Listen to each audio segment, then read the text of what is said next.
يلي راح تخطب اوعى تخطب بنات الناس من غير ما يكون لك كبير معاك، ابوك، اخوك، خالك، عمك، حتى لو امك، فيهم هيتقل ميزانك ويزيد ويتب.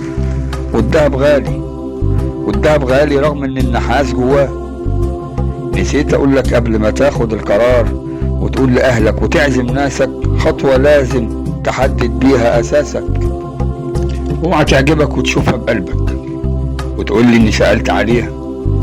عند الجد واللزوم لازم تحكم عقلك وتسأل على امها قبليها وعلى خالها او جدها اللي رب امها، ما هي اساس البذرة والبذرة منيها، لانها لو مالت منك يبقى الام مالت قبليها.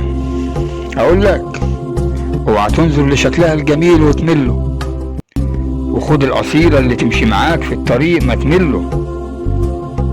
وانضاء بيك الحال لا تشتكي منك مهما داق ولا تمله، ونحست بجوع وعطش لما تنظر لك تشبع منك وتقول الحمد لله وما تملك. جدودنا قالوا زمان احذر العايجة اللي شايفة نفسيها، لانها لو فجرت وانت معاها ما هتقدرش عليها.